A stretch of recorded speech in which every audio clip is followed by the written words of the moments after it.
ആഭ്യന്തരം കയ്യിലുണ്ടെങ്കിൽ മുഖ്യമന്ത്രി ആവുള്ളൂ. അതാണ് പൊതുവെ ജനങ്ങളുടെ ഒരു ധാരണ. ആഭ്യന്തരം കയ്യിലില്ലാത്ത മുഖ്യമന്ത്രി എന്ത് മുഖ്യമന്ത്രി? പക്ഷെ ഞാൻ ആദ്യമേ പറഞ്ഞു, ആഭ്യന്തരമല്ലല്ലോ ഒരു നാടിനെ മുന്നോട്ട് നയിക്കുന്നത്. ആഭ്യന്തരം എന്തിനാ? ക്രമസമാധാനം നിലനിർത്തുക എന്നുള്ള ഉദ്ദേശം മാത്രമേ ഉള്ളൂ ആഭ്യന്തരത്തിന്. അദ്ദേഹം എനിക്ക് ആഭ്യന്തരം വേണം എന്ന് പറഞ്ഞ് കടിപിടി കൂടിയിട്ടില്ല. പക്ഷെ പുള്ളി കൃത്യമായ ബോധ്യത്തോടു കൂടി തെരഞ്ഞെടുത്ത ഒരു ഡിപ്പാർട്ട്മെന്റ് ഉണ്ട്, ധനകാര്യം. ഞാൻ ധനകാര്യ വകുപ്പ് ഏറ്റെടുത്തത് ധനകാര്യം ഭരിക്കാനുള്ള സന്തോഷം കൊണ്ടല്ല. അതൊരു ചാലഞ്ചാണ്, അതൊരു വെല്ലുവിളിയാണ്. നമുക്ക് നമ്മുടെ സമ്പദ് വ്യവസ്ഥയെ മെച്ചപ്പെടുത്തണം. സമ്പദ് വ്യവസ്ഥയെ മെച്ചപ്പെടുത്തിയാൽ പിന്നെ രണ്ടാമത് ചെയ്യേണ്ടത് ഇക്വിറ്റബിൾ ഡിസ്ട്രിബ്യൂഷൻ ഓഫ് വെൽത്ത് ആണ്. സമ്പത്തിന്റെ നീതിപൂർവമായ വിതരണം. അതൊരു നിസ്സാര വകുപ്പല്ല.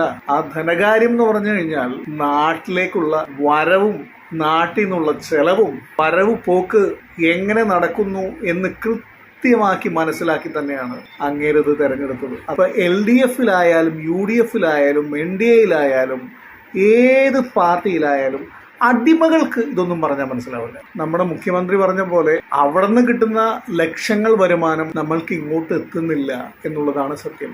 പേർഷ്യ എന്നൊക്കെയാണ് എൻ്റെ ചെറുപ്പത്തിലെ ഞങ്ങൾ കേട്ടത്. പേർഷ്യയിലേക്ക് പോയി, ഇപ്പൊ പിന്നെ അത് ഗൾഫിലേക്ക് പോയി എന്ന് പറയും. ഗൾഫിൽ നിന്ന് സമ്പാദിക്കുന്ന ആ പണം ഭൂരിഭാഗവും നമ്മുടെ നാട്ടിലേക്ക് എത്തുന്നുണ്ട്. പക്ഷേ യൂറോപ്പിലേക്കോ വെസ്റ്റേൺ കൺട്രീസിലേക്കോ പോയി സമ്പാദിക്കുന്ന പണം അവർ സമ്പാദിക്കുന്നതിന്റെ ഒരു 5% പോലും നമ്മുടെ നാട്ടിലേക്ക് എത്തുന്നില്ല. നോർത്തിൽ നിന്ന് വന്ന് ജോലി ചെയ്യുന്ന നമ്മൾ ബംഗാളികൾ എന്ന് വിളിക്കുന്ന നോർത്ത് ഇന്ത്യൻസ്, മുമ്പ് നമ്മളുടെ ഇവിടെ കൺസ്ട്രക്ഷൻ ഒക്കെ നടക്കുമ്പോൾ മിക്കവാറും എല്ലാ ജോലിക്കാരും തൊഴിലാളികൾ എന്ന് പറയുന്നത് നമ്മുടെ നാട്ടുകാർ തന്നെയായിരിക്കും. ഈ കെട്ടിട നിർമ്മാണത്തിന് വരുന്ന ചെലവിന്റെ ഒരു വലിയ ശതമാനം ഇവിടെയുള്ള നാട്ടുകാരുടെ കയ്യിലേക്ക് തന്നെയാണ് പോകുന്നത്.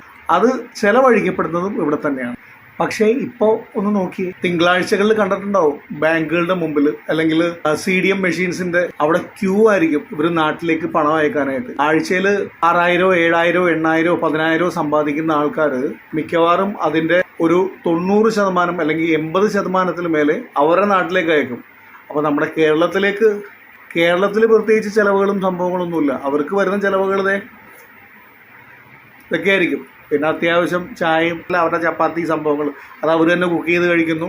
അപ്പൊ അതും വളരെ സത്യസന്ധമായിട്ടുള്ള ഒരു നിരീക്ഷണമാണ്, ഒരു പഠനമാണ്. മുഖ്യമന്ത്രിക്ക് വേണ്ടത് ആഭ്യന്തരമൊന്നുമല്ല, മുഖ്യമന്ത്രിക്ക് വേണ്ടത് മൂളയാണ്. ആ മൂളയില്ലെങ്കിൽ എന്ത് ആഭ്യന്തരം കയ്യിലുണ്ടായിട്ടും കാര്യമില്ല.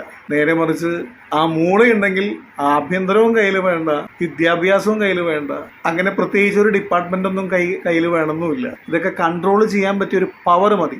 അത് നമ്മുടെ ഇപ്പോഴത്തെ മുഖ്യമന്ത്രി ശ്രീ VD സതീശൻ സാറിന് ഉണ്ട്.